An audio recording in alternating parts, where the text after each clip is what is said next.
તો હાય ફેમિલી, કેમ છો બધા? જેમ બે જય શ્રી કૃષ્ણ. આઈ હોપ તમે બધા મજામાં હશો. હું પણ મજામાં છું અને સરસ મજાની સવાર થઈ ગઈ છે અને બધું ફંક્શન પતી ગયું છે. હવે હમણાં કોઈ ફંક્શન નથી કે ક્યાંય જવાનું નથી, તો ચલો આપણે બધા સાથે મળીને એન્જોય કરશું અને આખો દિવસ શું કરીશ એ હું તમને બતાવીશ. આજ તો મારો એટલો હેક્ટિક દિવસ છે, એટલું બધું કામ છે એની કોઈ વાત નહીં. ને એમાં બી આજે શનિવાર છે ને, તો તક્ષને સ્કૂલમાં બી રજા છે. જો તક્ષને સ્કૂલ જો મને ક્યાંક લઈ જાય, તક્ષને સ્કૂલમાં રજા હોય ને એટલે મારે એક્સ્ટ્રા કોઈ કામ કરવું હોય તો પોસિબલ જ ના હોય. પણ તો બી આજમાં તો એક્સ્ટ્રા કામ કર્યા સિવાય કોઈ છૂટકો જ નથી. એટલું બધું કામ ભેગું થયું. 2 મિનિટ એને કંઈક લેવું છે ને હું આપી દઉં પહેલાં. શું જોઈએ છે મમ? હું તમને આમ મારું ઘર બતાવું મોટું તમને એમ થશે કે આ શું છે એમ. હું આખો દિવસ મથીશ ને તોય નહીં પૂરું થયું છે ને એમાં બી તક્ષને રજા હોય એટલે સાથે સાથે એ કામ વધારતો જ રહે. જો હું તમને સૌથી પહેલાં બતાવું. અહીંયા જો ઉઠ્યા છીએ પણ ટિફિન ને એવું કરવા રહીને અહીંયા બેડશીટ બી નહીં વાળી મેં. અને અહીંયા છે ને કપડાં બધા વાળેલા પડ્યા હતા ને સાઈડમાં, એને નીચે બધા ફેંકી દીધા એટલે અમારે ફરી વાર વાળવા પડશે. જો પાછો ગયો તોફાન કરવા. શું કરવા ગયો પાછો? લાય આપો પ્લેટ. આપ જા પેલામાંથી પ્લેટ આપ, એમાં કાઢી આપો. મમ ચણા ખાવા છે ગાઈઝ, લાવો. Thank you. જા પેલા બેડમાં બેસીને ખાજે. બેડમાં બેસીને ચલો લે ચાલ. ચાલ અહીંયા ચણા આપ્યા છે થોડા વાર બેસે એટલી વાર ખરો. ચાલ લે સિંગ ચણા ખાવ અહીંયા બેસી. અને પાછળ દેખાય છે એ હું તમને બતાવું. જો અહીંયા બીજું છે ને, અહીંયા કપડાં જો અહીંયા તિજોરી ખોલી નાખીને અને તો અંદરથી આખું ખાનું ખાલી કરી દીધું. એટલે જે રેગ્યુલર કામ હોય તો હોય જ, પણ આ એક્સ્ટ્રા કામ બી મારે તક્ષના લીધે જો આખું તિજોરીના 1 કે 2 ખાના અહીંયા એની ખોલી નાખીને તો કરી દીધું છે. મેં છે ને આવા બક્કલ બી લગાવ્યા છે, પણ હવે તો મોટા થઈ ગયા. નાનો હતો ત્યાં સુધી ચાલતા હતા, હવે બક્કલ બી નહીં કામ કરતા. મારા બધા લોક ખરાબ થઈ ગયા તિજોરીના. હવે મારે નવા કરાવવા પડશે.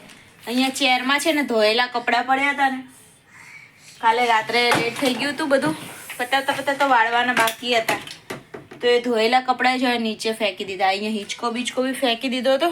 આખું ઘર મતલબ અહીંયા ટેબલ પર થોડો સામાન પડ્યો હતો ને એને અહીંયા નીચે ફેંકી દીધો છે ને. અહીંયા મેં મૂક્યા છે ધોવાના કપડાં, કેમ કે મશીનમાં છે ને જો એક મશીન થઈ ગયું છે. હવે એ સૂકવીશ ને સુકાઈ જવા આવશે ને પછી આ બીજું મશીન કરાશે, કેમ કે એટલા બધા પાછા સુકાવવાના કે આ કપડાં ધોઈ તો નાખીએ બધા એક સાથે એટલે. અને અહીંયા બધું પૂરો સામાન એ જે 2 દિવસ જન્મમાં ને એમાં ગયા ને બધું વ્યવસ્થિત કરવાનું છે ને ઘણું બધું ડ્રાયક્લીનમાં બી આપવાનું છે. આ ચણિયા ચોળી ગરબામાં એમાં પહેરી હતી એટલે એને ડ્રાયક્લીનમાં આપશું. આ કાલે બી મેં જે જન્મમાં પહેર્યું હતું એ અહીંયા છે એને ડ્રાયક્લીનમાં આપશું. બીજા અમુક ધોવાના કપડાં છે, અમુક વ્યવસ્થિત મૂકવાના છે. એટલે આજે મારા આખો દિવસ એટલો ટાઈટ છે ને. જો તક્ષ રહે તો સૌથી મેઇન વસ્તુ છોકરા રહેવા જોઈએ આજે. અને રજા છે ને કાલે પાછી રજા, એટલે બહુ અઘરું છે. પણ ધીમે ધીમે જેટલું થાય એટલું કરશું. હવે કપડાં ધોયા છે ને એના પહેલાં સૂકવી દઈએ એટલે એ સુકાતા થાય ને તો પછી બીજા નાખવા થાય. ધોવાય તો પછી ઇસ્ત્રી થાય તો પછી વ્યવસ્થિત જગ્યાએ મુકાય.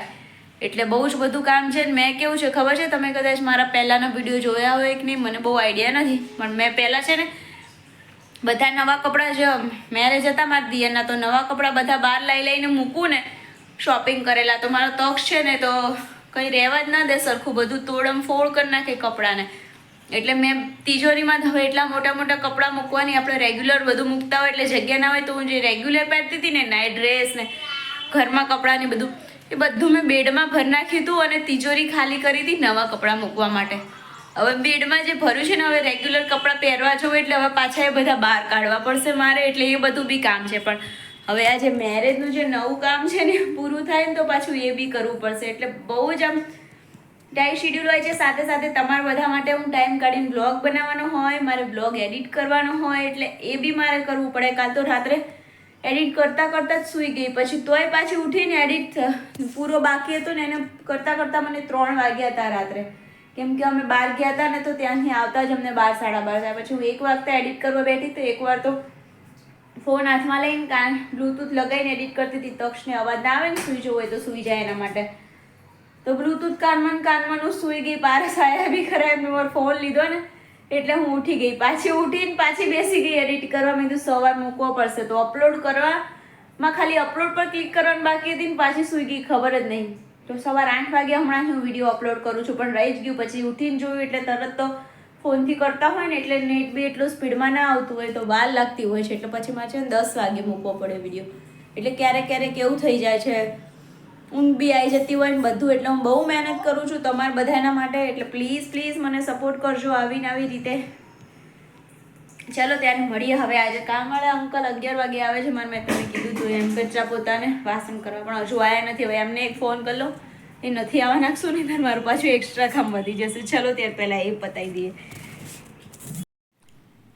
ફાઇનલી ધીમે ધીમે કરું છું. આ એક રૂમ મારી ફાઇનલી ડન થઈ ગઈ છે. આ એક બેગ બી ખાલી થઈ ગઈ છે. હવે એને છે ને હું ઉપર ચડાવું છું. સામાન એક્સ્ટ્રા હોય ને તો એક બેગની અંદર મેં બધી બેગો ભરી છે ને એવી રીતે મૂકું છું. એટલે આ બેગને છે ને ઉપર ચડાવવાની જ, પણ મેં કીધું બીજી બેગ બી ખાલી થઈ ને સાથે બંને ચડાવી દઈ, એટલે ઘડીએ ઉપર ચડવું તો ના કરવું પડે. અને મારો હાલત જેવો તમે કંઈ નહીં, ભલે હાલત એવી રહે પણ કામ પતાવી નાખવું છે શનિ રવિ 2 દિવસમાં, કેમ કે બહુ જ શિડ્યુલ હેક્ટિક થઈ જાય. ચાલો ત્યારે આગળ બીજું કામ કરીએ, મળીએ પછી.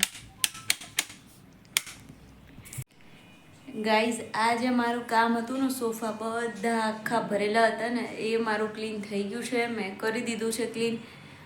અને મારો મોડું આમ તમે હાલત જોઈ શકો છો, એટલી થાકી ગઈ છું. અને બપોર થોડી વાર સૂઈ બી ગઈ તક્ષની સાથે, કેમ કે કાલે રાત્રે મેં તમને કીધું એમ લેટ થઈ ગયું. તો સવારે ઉઠી ગયા હોય પછી ટાઈમ પર, એટલે આમ થોડીક ઊંઘ જેવું આવતું હતું, થાક જેવું લાગતું હતું. ના 2 દિવસ પેલું ફંક્શનમાં ગયા હોય ને એટલે ઘરે રહીને કામ કરીએ ને એના કરતાં પ્રસંગમાં જઈએ ને એનો બહુ થાક લાગતો હોય છે. ખબર નહીં કેમ, બેઠા પેલું ચાલતા રહીએ ને ગરબા કરીએ ને આમથી આમ ફરીએ ને એના દેન વહેલા ઉઠીએ, શિડ્યુલ બધું આગુ પાછું થઈ જાય ને એટલે એવું બહુ થતું હોય. એટલે મેં પછી એ તમને કહીને બ્લોગ મૂક્યો પછી મેં એકદમ આ પતાવી જ નાખવું છે આજ તો.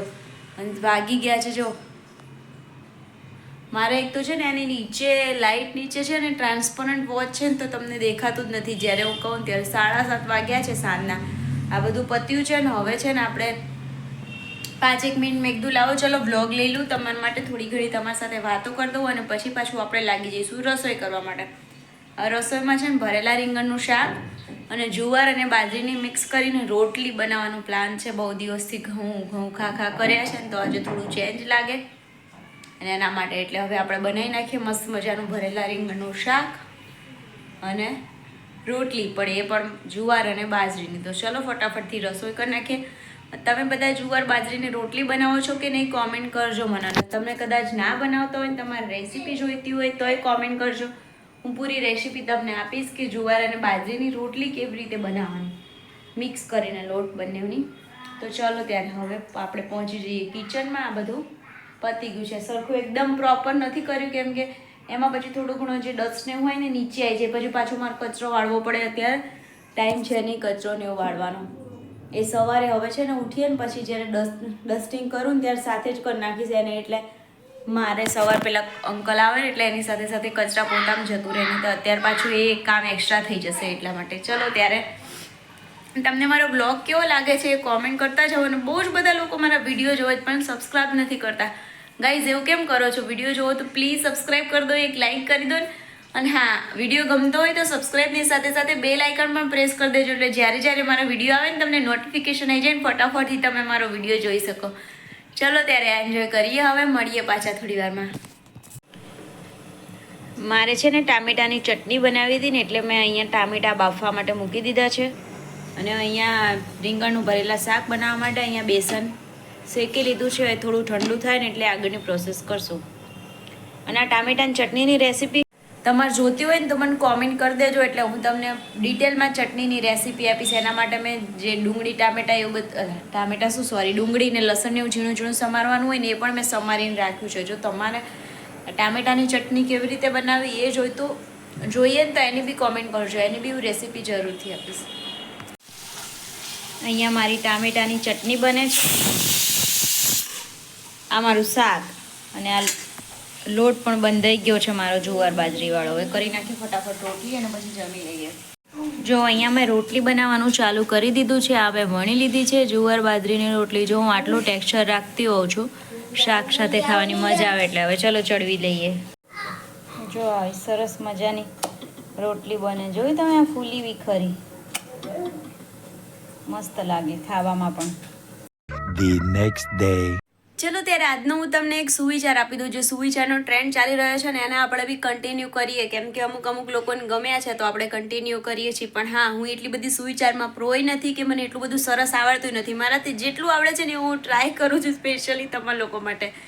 તો આજનો સુવિચાર એવો છે કે મિત્રોના ટોળાઓ રાખવાને બદલે એક મિત્ર એવો રાખો જે તમારી મુસીબતના સમયમાં સૌથી પહેલો આવીને ઊભો હોય. રાત્રે 2 વાગે તમે એને ફોન કરો કે મારે આ જરૂર છે તો કોઈ પણ સવાલ કર્યા વગર સીધો આવીને ઊભો હોય. એવો મિત્ર ના જોઈએ કે મારી મમ્મી ઘરે છે ને મારે આમ છે ને મારે નીકળાશે નહીં, મારે આમ છે. એ બહાના બતાવે એ તમારો ખરો મિત્ર જ નથી. જેને પૂછ્યું જ નહીં કે શું પ્રોબ્લેમ છે, સીધો પહોંચી ગયો, એ તમારો ખરો મિત્ર. તો 1000 મિત્રો રાખવાને બદલે એક મિત્ર એવો રાખજો કે તમારા મુસીબતના સમયમાં ખડો હોય. તો તમારો મારા આજનો સુવિચાર કેવો લાગ્યો હોય કહી દેજો. હું ટ્રાય કરું છું, પ્રો નથી મેં કીધું એમ, કે હું ટ્રાય કરું છું તમારા લોકો માટે કે હું સરસ મજાનું કંઈક તમને આપતી રહું. ચલો ત્યારે મળીએ હવે બીજું કંઈક કરીએ. કપડાં વપડા ચેન્જ કરી લઈએ ને, અહીં તો લીધું છે પણ પછી મળીએ છીએ. ગાઈસ નાહી ધોઈ લીધું છે, તમે જોઈ શકો છો. કપડાં જે પહેર્યા હતા એ જેમ થઈ ગયા છે એટલે બધું પહેર્યો છે તો નાઇટ ડ્રેસ જ. પણ કેવું છે કે આજ તો સન્ડે એટલે થોડીક સન્ડેવાળી વાઇબ બી આવી જોઈએ. બસ હવે છે ને બપોર 3:30 વાગી ગયા છે. કામ કરતાં કામ તો બધું જ પતી ગયું છે. હવે છે ને ખાલી તક્ષને સુવડાવવાનો છે. તો ચલો હવે એને સુવડાવી દઈએ અને પછી મળીએ. હું જો થોડી વાર સૂઈ જઈશ કદાચ. આજ તો સન્ડેનો વાઇબ લેવો જ પડે એટલા માટે. ચાલો ત્યાં પછી મળીએ.